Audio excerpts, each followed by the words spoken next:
Hey James, it's right in the morning, the sun is rising, and Yeah.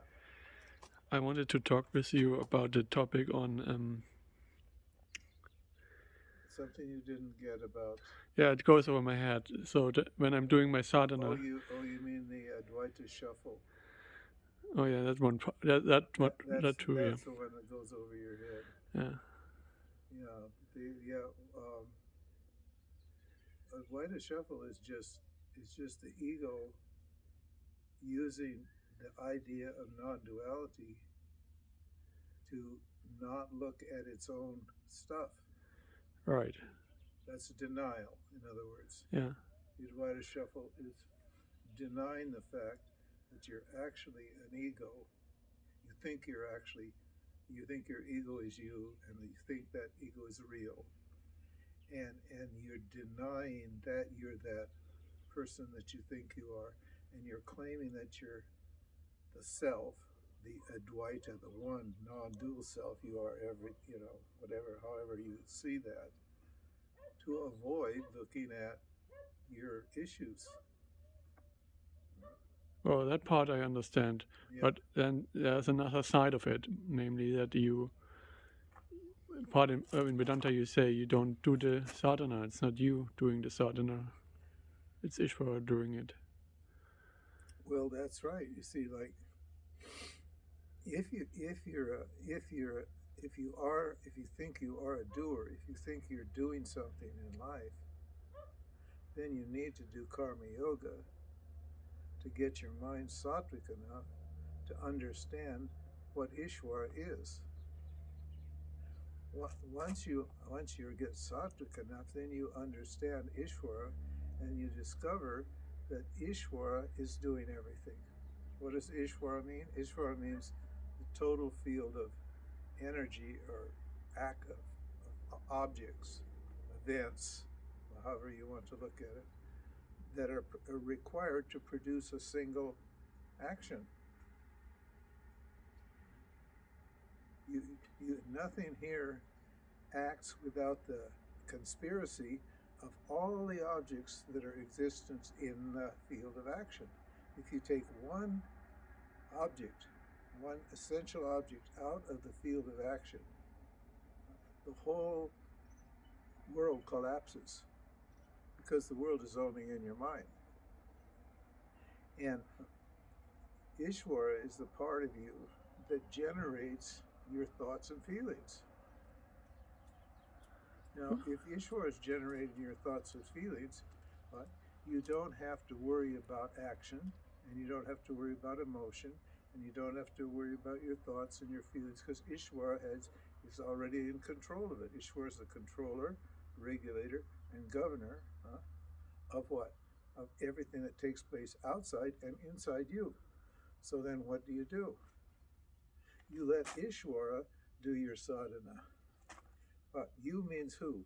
If you're a jiva, if you think you're a jiva, okay, fair enough.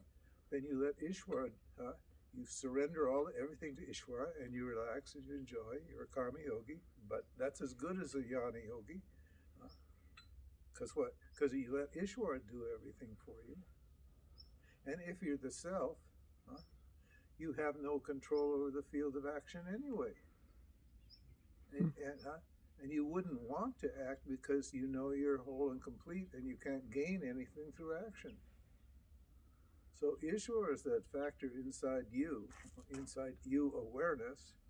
For the jiva, it's outside of awareness. Outside of your awareness, it looks like it's remote, far away. And for the self, Ishwara appears inside you. If you're the self, it appears inside you, and it's generating the experience. So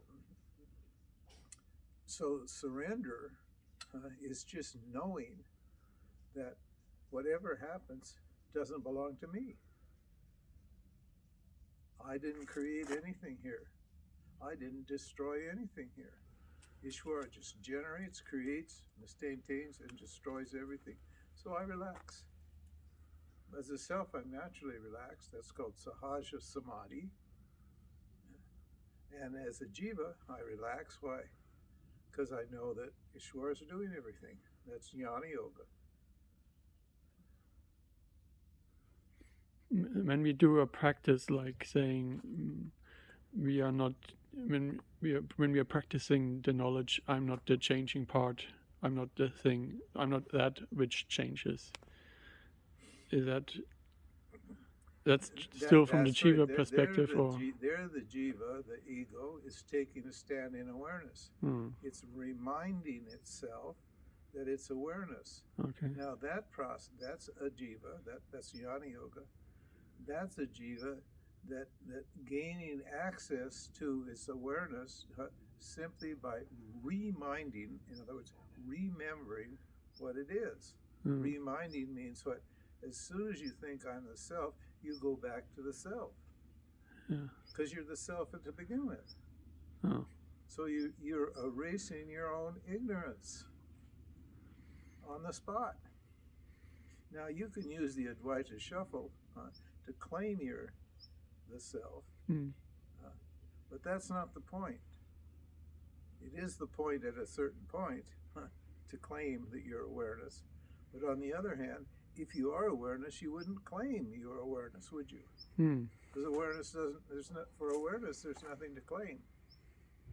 Is there? It already is. It's everything that is. There's not one thing that's not awareness. That's where Vedanta starts. The teaching starts. So how can I progress from taking a stand in awareness to claiming that I am the awareness? Just have total faith in the teaching and the teacher. That's called confidence.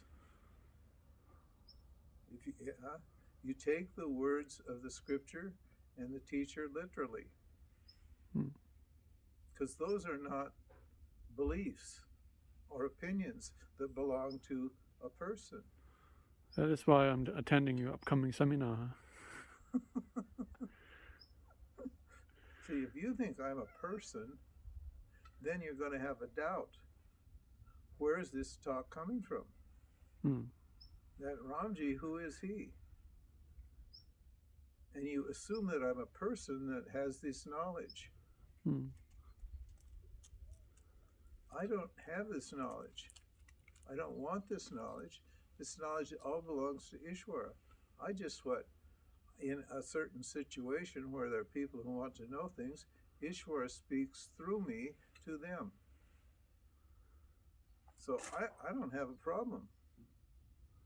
I don't care if they like me or dislike me, or I don't care anything. I could care less about what people are thinking. I just say, okay, Ishwara, these people want something. You have something to say. You say what you have to say, and then Ishwara speaks.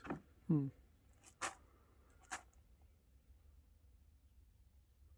I set my watch and I say, okay, Ishwara, that's the end of it. We have to go have our tea now, and thank you very much. And the transmission goes off, and Ishwara transmits what? That thought and the next thought, and so I just relax all the time. Whether I'm talking or not talking, it's all the same. Well, at the same time, you're focusing. You mentioned not actually focusing, but speaking as a jiva. Yes, I am focusing. Yeah, you focus on the teaching of becoming a classy person. Well, no, I just focus on I just know that my focus is not focus; it's knowledge.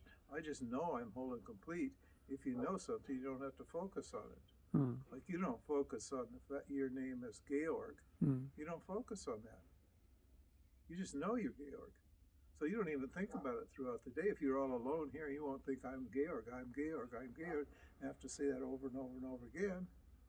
You won't even think about thought. You'll just do what you're doing, run around. Whatever you like doing, you'll do it. Well, Ishwara will do it, but speaking as a jiva, it's an example, metaphor.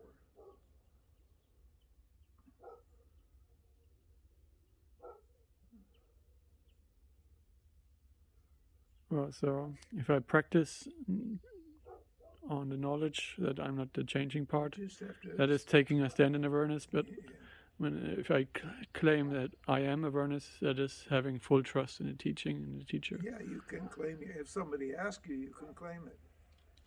But you won't claim it for yourself because you already know it. If somebody says, well, who are you? You say, well, you look at them and you think, is this person capable of understanding what I have to say? If you can see they're dull, if you can see they're dim in here, dim-bulb, they don't think much, say, oh, nothing, I'm nobody, I'm just a small little somebody, you know. But if you got an actual spiritual seeker who's alert and aware and actually really asking that question, then you say, I'm awareness.